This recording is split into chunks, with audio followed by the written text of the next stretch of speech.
Okay folks, this rod is the one I'm doing for the tournament for Neuse River Fishers of Men. And I've got the handle. I don't buy stock handles already made. I make these up. These handles start with little bitty pieces like this in a box. I don't know if you can see that. I glue them together, kind of design them myself. I think they look a whole lot better, and I can sand all this down on the lathe and get it just right. And I've got this thing laid out. I don't know if you can see those lines, but that is basically the circumference of the rod. The rod, I'm doing a 4-axis chevron. And the purpose of this rod is to, of course, donate and make money. Hope they can wrap it off and make some money for the tournament. Brian and I really didn't talk about colors. This is, as I record this, it is Easter. It is the Thursday before Easter. And certain colors come to my mind. Easter is Sunday. So this tournament is April the 20th. So I picked some colors myself. I came up with some what are pretty significant colors to us Christians, in my opinion. Of course, I've got to have 5 colors to do this fade. I'm starting with black, then going to a gray, then purple. Purple's a pretty significant color.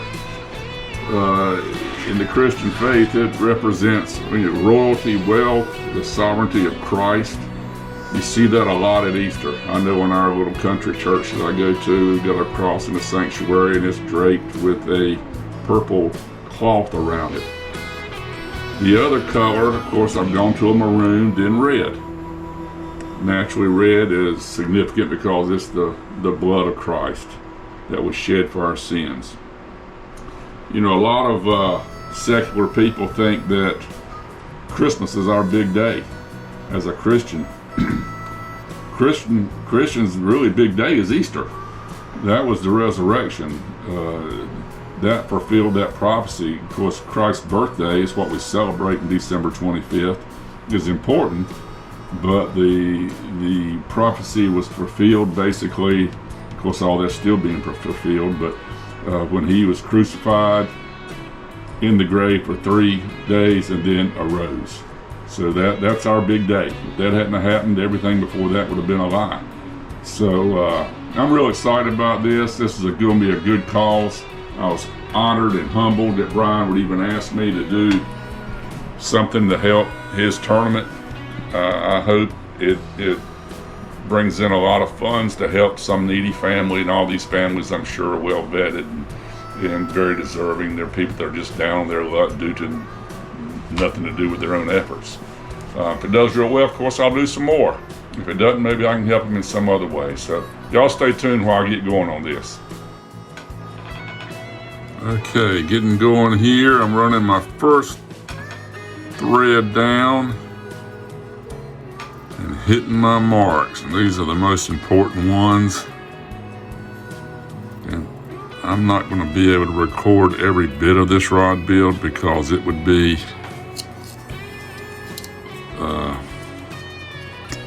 probably several hours long.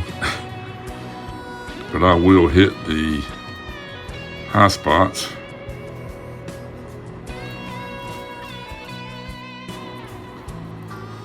Most important one any rod builder will tell you is this first one.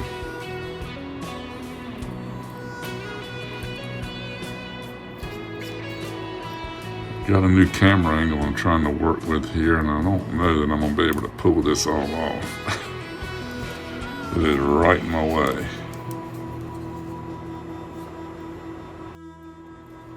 Like I said, these marks are based on the circumference of the rod itself. Then I put it through a little formula that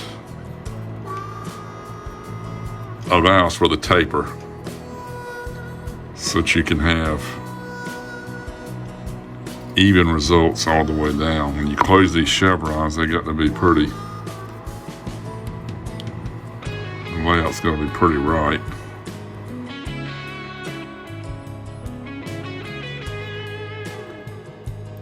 Okay, I got that one row of gray. I'm coming back with another. I got to do 3 of my black again. We'll gradually work out of that and toward that red. Just to give you an idea, I don't know how long this video is going to end up, but that red will take me about 3.5 more hours to get to it.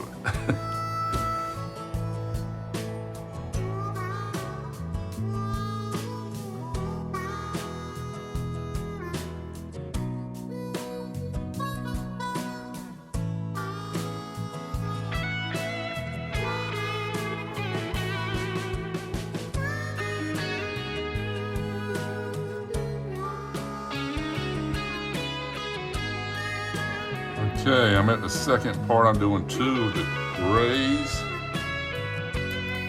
Going down.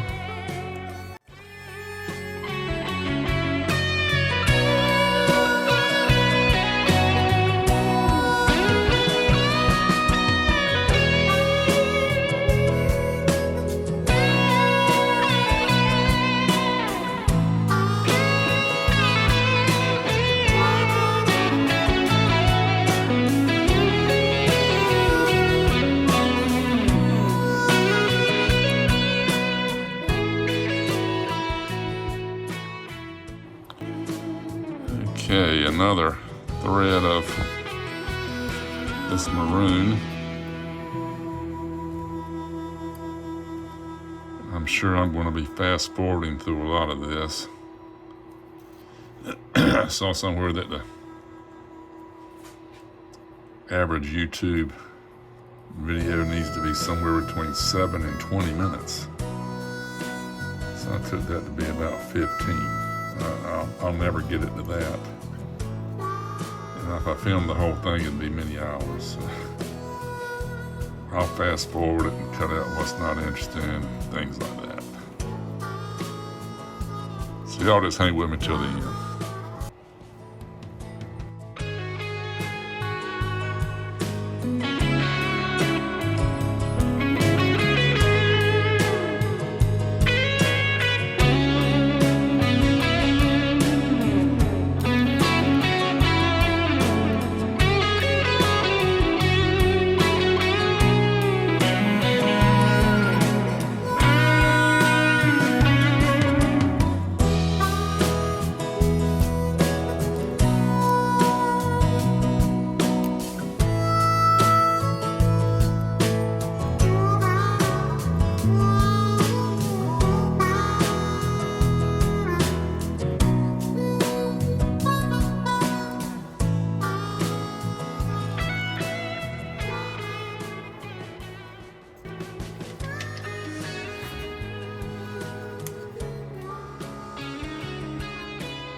Zoom in a little bit. I don't know if that's gonna help things or hurt things. We'll cut it out if it doesn't look good. Big editing. What I want you to see is this chevron taking place right through here. It looks a little dark on this screen, so I don't know how it's really going to look.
Okay, folks, there she blows. I'm going to do some tie-offs now. I've transitioned from black to red through gray and purple and burgundy. Now the next step is to probably put some 1/2-inch tie-offs on each end to keep this thread together. Y'all stay tuned with me. Okay, I've got the static load test going on. I've got the reel mounted. I've temporarily attached these guides, and I'm looking for a symmetrical, smooth, parallel run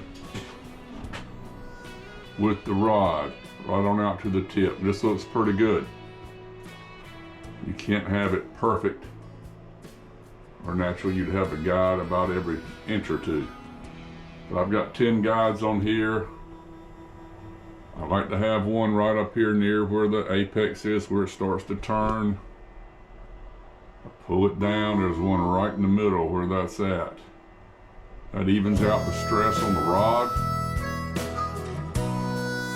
Keeps everything flowing good. Hopefully you will be able to cast a lot further.